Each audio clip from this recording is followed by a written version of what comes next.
15 years apart. And still, one glance across the Arizona dusk could burn away everything they'd both tried to forget. The Arizona sky burned gold over the red cliffs when Ethan Cole drove past the faded "Welcome to Sedona" sign. 15 years since he'd left this place behind, and 15 years since he'd left her. He wasn't the same boy who'd kissed Amara Bennett under the bleachers after graduation. Back then, he was just a dreamer with a broken-down car and a heart full of plans. Now he was the CEO of a company the world called visionary, but he felt like a man who'd lost something he could never replace. Now let me tell you how this incredible story unfolded. Subscribe, share your heart in the comments, and tell me where you're watching from, because your support keeps these stories alive. Now, let's begin. The desert air tasted like memory, dry, honest, and endless. He rolled down the window, feeling it sting his face, hoping maybe it could burn away the guilt that had followed him through every boardroom and city skyline. Ethan's assistant had begged him not to come back. "Sedona doesn't have Wi-Fi strong enough for you," she'd laughed. But he wasn't here for business. He was here because of a name he'd never deleted from his phone. Amara B. He parked by the old art gallery on Main Street. Her gallery. "Soul Canvas," the sign read, painted in warm tones. His fingers trembled on the door handle. Inside, time stood still. The scent of oils, the hum of soft jazz, the quiet hum of creativity. It was all so her. And then, as if fate had been waiting, she stepped out from behind a display. Amara. Her hair framed her face in soft curls, her skin radiant against the amber light. She wore a linen jumpsuit speckled with paint, the same way she used to look after long nights sketching in his garage. When their eyes met, 15 years folded into seconds. "Ethan?" Her voice was steady, but her eyes held every question he'd tried to outrun. He managed a small, almost guilty smile. "Hey, Amara." She crossed her arms, half to protect herself, half to keep from trembling. "You shouldn't be here." "I know," he said softly. "But I had to be." The silence between them was thick, not empty, but full of every unsaid thing. "You look happy," he tried, unsure if it was true or if he just hoped she was. "I built something real here," she said, not looking at him. "Something that doesn't disappear when people change zip codes." Her words landed sharp. He nodded. "You're right. I disappeared. I just never stopped thinking about you." For a second, her mask cracked. Her lips parted as if to reply, but she didn't. Instead, she turned toward a painting on the wall. Two figures holding hands under a crimson sky. "People don't change, Ethan. They just come back when the silence gets too loud." He looked at her, and for the first time in years, his confidence faltered. Have you ever loved someone so deeply that time didn't dull it, just made it harder to forget? The evening sun had faded into a violet dusk by the time Ethan found himself wandering near the creek that curved behind Amara's gallery. The water shimmered with the reflection of streetlights and old memories, the same spot they'd once escaped to on nights when life felt too big for teenagers to carry. He hadn't planned to see her again so soon, but as he stood there, the sound of footsteps behind him made his heart skip the way it used to when she whispered his name. "Still your favorite hiding place," Amara said softly. Ethan turned. She stood a few feet away, the wind catching a strand of her curls, the moonlight painting silver across her skin. For a moment, he just looked at her. The woman she'd become, the girl he'd lost, all at once. "I didn't think you'd come," he admitted. "After today." She shrugged, her gaze drifting to the water. "I wasn't going to. but it's hard to ignore ghosts when they show up in daylight. Ethan smiled faintly. I deserve that. Silence stretched between them, not cold, but fragile. The sound of crickets and running water filled the gaps their words couldn't. He wanted to say everything he'd rehearsed on the drive to Arizona, apologies, reasons, confessions, but when she was this close, the words felt small. I used to come here, he said finally. Even when I moved to Phoenix, I'd drive back sometimes, just to remember what it felt like to belong somewhere. Her brow furrowed. You belonged. You just left. I left because I was scared, he said quietly. My father told me I'd lose everything if I stayed. The business deal, the inheritance, even his respect. He paused, his voice trembling. But I didn't realize that what I'd really lose was you. Amara's eyes softened for the briefest moment, then hardened again. You think that makes it easier? That you left for good reasons? No, he admitted. It just means I've been paying for it ever since. The creek bubbled softly between them. The air was warm, the kind of heat that pressed against skin and memory alike. Amara sighed, rubbing her arms. You built a whole empire, Ethan. People write about you in magazines. Meanwhile, I stayed here, painting, teaching, healing people you'll never meet. We live in different worlds now. He stepped closer, cautiously. Maybe, but you're still the only person who ever made mine feel real. Her breath caught, not because of the words, but because she could hear the truth in them. For the first time, the armor around her heart trembled. You haven't changed, she whispered. Still know what to say to make people believe you. He reached into his jacket pocket and pulled out a worn photo. The two of them from graduation day, his arm around her shoulders, her laugh mid-breath. The edges were faded, the paper creased from years of being folded and unfolded. I carried this everywhere, he said. 15 years. Board meetings, hotels, flights. You were the only constant in a life that never stopped moving. Amara's eyes glistened, her voice breaking. Don't do that, Ethan. Don't make me remember what I tried to forget. He took another step forward, his tone low but steady. Maybe forgetting isn't what we're meant to do. For a long moment, neither spoke. The only sound was the soft rush of the creek and their uneven breathing. When she finally looked up, tears sparkled in her lashes. You don't get to come back and rewrite the ending, she said. Maybe not, Ethan murmured, but maybe I can ask for another chapter. If someone you once loved came back after years, would you listen to their reasons or protect your peace? Tell me in the comments. The next morning, the Arizona sun rose sharp and golden, spilling across the sandstone hills like fire. Ethan hadn't slept. Not really. He'd spent the night staring at the ceiling of his rented cabin, replaying every word Amara had said by the creek. He told himself that seeing her again had been closure. But deep down, he knew closure wasn't what he wanted. He wanted her.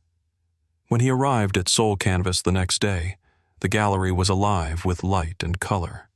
Amara stood at the center, speaking with a local journalist about her latest art therapy project for foster teens. She looked radiant, focused, confident, the kind of woman who no longer needed him. When their eyes met across the room, something shifted. A flicker of memory, a flash of hurt. Mr. Cole, the journalist said, turning. I didn't expect to see the Ethan Cole here. Are you two acquainted? Amara's lips twitched. A long time ago. Ethan forced a polite smile. We went to school together. Her tone cooled instantly. That was another lifetime. The journalist, sensing the tension, excused himself quickly, leaving the two alone amid the hum of whispered memories. Amara turned back to her canvas. You shouldn't be here during work hours. He exhaled. You make it sound like I'm trespassing. You kind of are, she said without turning. Some wounds need space to breathe, Ethan. You coming back doesn't help that. He moved closer, his voice quiet but firm. And what if I didn't come to help? What if I came to finally tell you the truth? That stopped her brush mid-stroke. Truth? Ethan's throat tightened. The day I left, it wasn't just about my father's threats. It was because of that letter. Her eyes snapped to him. What letter? He hesitated, guilt flickering in his eyes. The one you sent me before I left for New York. I got it the day I boarded the plane. I never sent you a letter, she said flatly. He blinked. Amara, She dropped her brush, frustration flaring in her voice. No, Ethan, I waited for you to call. I thought maybe you'd changed your mind. When you didn't, I thought maybe I was never enough. Her words landed like a stone in his chest. You were enough, he said hoarsely. Always. Someone must have. He stopped, realization dawning. My father. Amara folded her arms. Of course. The man who thought I didn't fit into your world. You think he intercepted my letter? Ethan's silence was all the answer she needed. Tears burned in her eyes. Not of sadness, but of 15 years of being misunderstood. So, he broke us apart. And you let him. You let him win. He stepped forward. I was young. I was terrified. I thought walking away would protect you. Protect me? She snapped. You didn't protect me, Ethan. You erased me. Her voice echoed against the gallery walls, bouncing between the art and the ache. The silence that followed was unbearable. Finally, she whispered, You know what hurts the most? That I kept painting you. Every time I tried to move on, you showed up in my art. Unfinished, unresolved. Ethan's voice broke. Then let me be part of the ending this time. She shook her head, tears falling freely now. You can't just decide that. Love isn't a project you can restart. He wanted to reach for her, but he didn't. Instead, he whispered, Then tell me what I can do. Her eyes met his, full of fire and grief. Leave me alone. Let me breathe. She turned away, the sound of her footsteps fading into the stillness. Ethan stood there, surrounded by her paintings, each one a memory he'd never deserved, yet couldn't let go. Outside, the Arizona wind howled across the desert, carrying with it the kind of silence that follows truth. Do you believe love can survive betrayal in time, or do some wounds never truly heal? The monsoon came suddenly that evening, the kind of desert storm that turned dry earth into rivers and power lines into sparks. Ethan was driving back toward his cabin when his phone lit up with an alert. Flash flood warning, Sedona area. He frowned, glancing toward the horizon. The road was already blurring under sheets of rain. Lightning slashed across the distant cliffs. Then, through the storm, he saw headlights flicker near the bend. A car had veered off into the mud. He pulled over. Amara. She sat behind the wheel, gripping it with both hands, her car half sunken in the ditch. Rain streamed across her windshield like tears. Ethan jumped out, soaked within seconds. Amara! She turned, startled, then groaned. Of course it's you. Are you hurt? Only my pride. He reached for the door. Come on, the road's flooding. My cabin's just 2 miles up. She hesitated, eyes narrowing. I can wait for a tow. In this storm?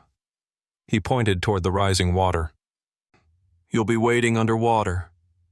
For a moment, stubbornness flared in her expression, then fear softened it. Finally, she nodded. Fine. He opened the passenger door of his truck, helping her climb in. The warmth of her skin against his hand sent a jolt through him. Familiarity and electricity in equal measure. They drove in silence. The storm raged outside, but inside the truck it was worse, the quiet thick with everything they hadn't said. When they reached his cabin, the power had already gone out. Ethan lit a few candles, the flickering glow painting gold across Amara's face. Her clothes clung to her, soaked through, and he quickly grabbed a towel. "You can use the dryer," he said, nodding toward the back. "There's an extra shirt if you want." She sighed, half smiling. "You always were the prepared type." He chuckled. "Old habits." Minutes later, she returned wearing his flannel shirt, her curls damp, her eyes softer now. Tired, maybe, but no longer defensive. They sat near the fireplace, the sound of rain drumming against the roof. "You know," she said quietly, 15 years ago, I used to imagine us like this. Not the storm, but sitting together somewhere, quiet, grown." He looked at her, something tender sparking behind his eyes. "I used to imagine it too. But in my version, you weren't angry at me." She smiled faintly. "Maybe your imagination needed more realism." He laughed, low and genuine, the kind of laugh she hadn't heard from him since they were kids. It filled the space between them, warm and familiar. "I never stopped caring about you," he said suddenly. "Even when it hurt to think about you. I couldn't stop." Amara stared into the fire. "Care isn't the same as love, Ethan. You can care for a memory. But love needs presence." He nodded slowly. "Then let me be present now." The storm howled outside, wind shaking the windows. Inside, the quiet turned almost sacred. For the first time since his return, she didn't look away. Her voice softened. "You really think we could start over? After everything?" "I don't know," he said honestly. "But maybe starting over doesn't mean going back. Maybe it means starting different."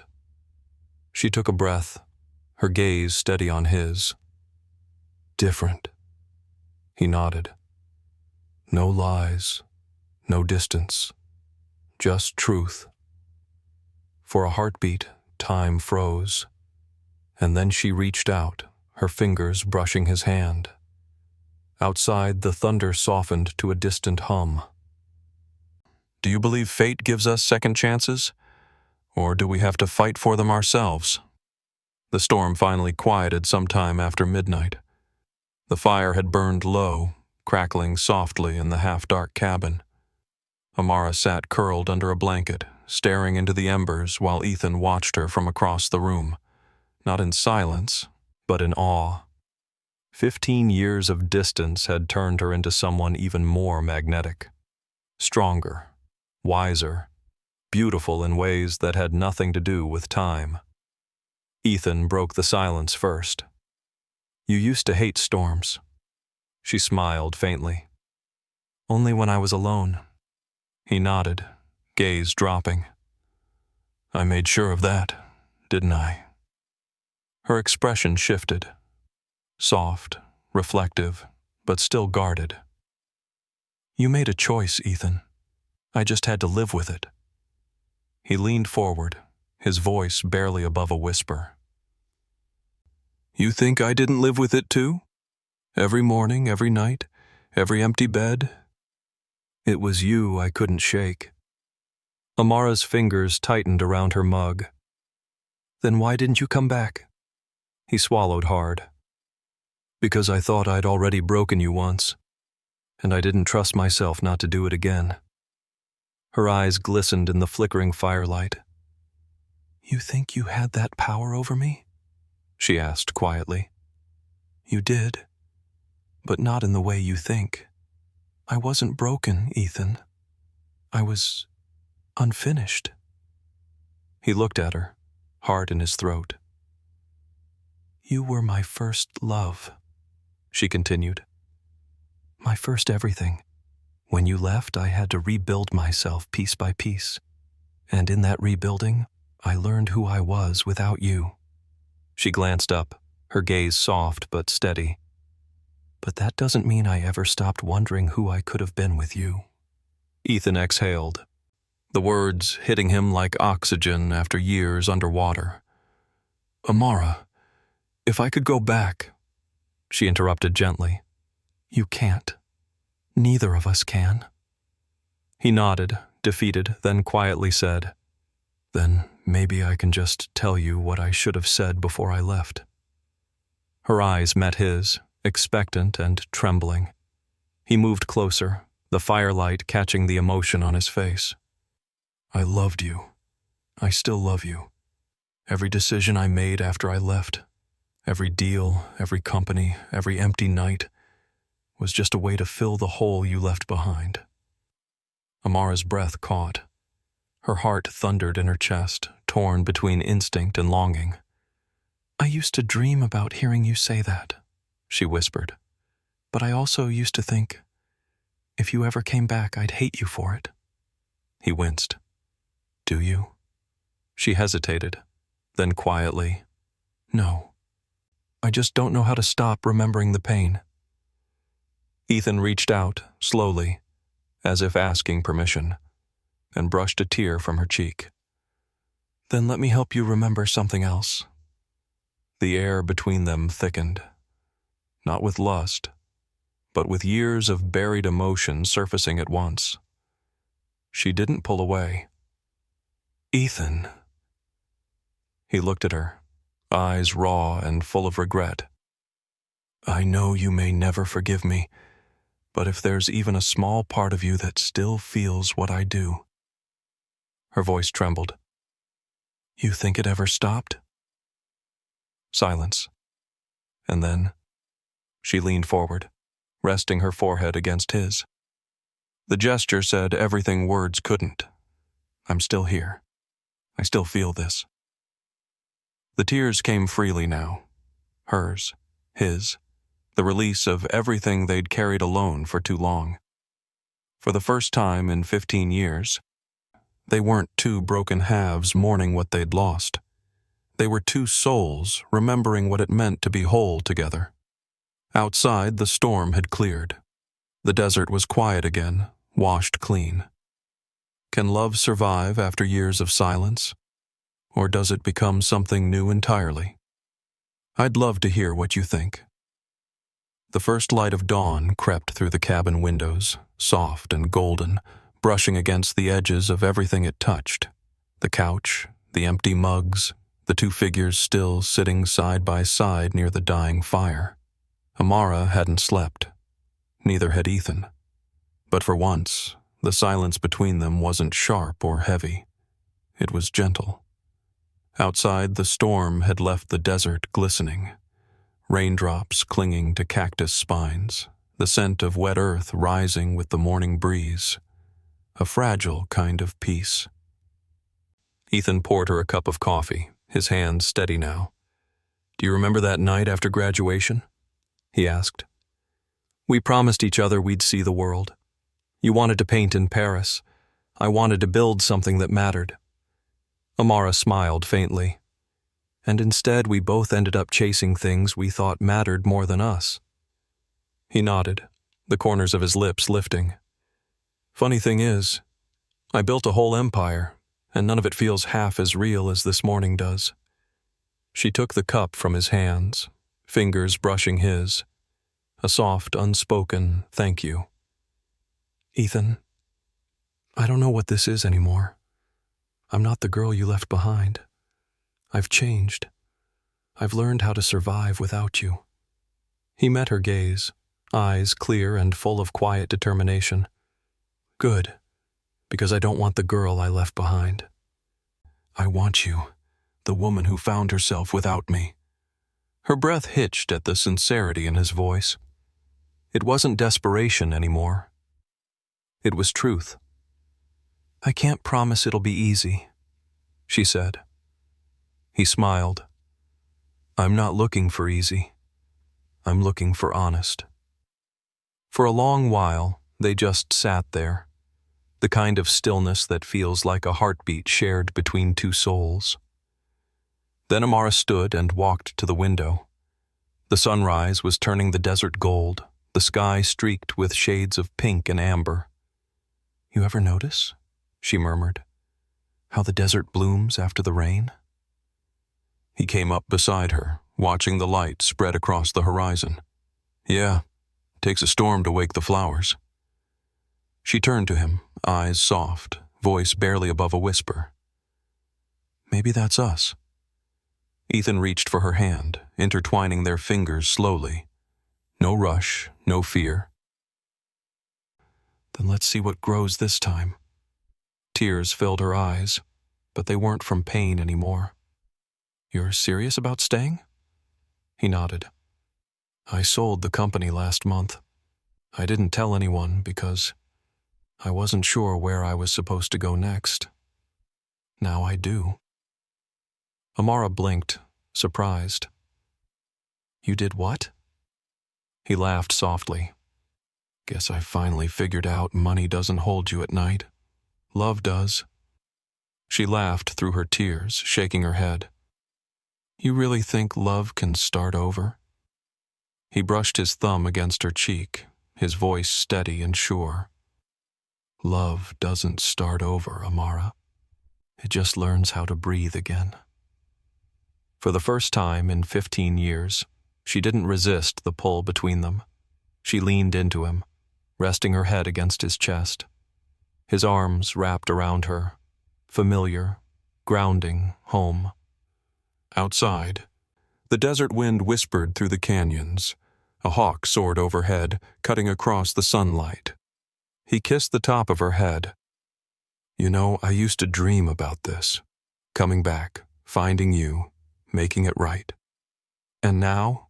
she asked. "Now I don't have to dream." She smiled, soft, radiant, alive. They stood there for a long time, two souls stitched back together not by time, but by choice. When she finally spoke, her voice was quiet but sure. "So, what happens now?" Ethan looked out over the golden landscape. "Now, we live." The camera of life pulled back. Two figures silhouetted against the rising sun, the desert reborn around them. Their story, once fractured by fear and silence, had finally found its way home. Have you ever loved someone enough to forgive time itself? Tell me, do you believe some hearts are destined to find each other again, no matter how far apart they've wandered? Thank you for staying until the end of this story. If even a single moment, a look, or a word touched your heart, don't just scroll away. Tell me in the comments where you're watching from and what part made you feel the most. Your words, your support, they're what keep this family of stories alive. Subscribe so you don't miss what's coming next. The next story is even deeper, more powerful. And trust me, you won't want to miss it. Click the video on your screen. Your next story begins there. Begins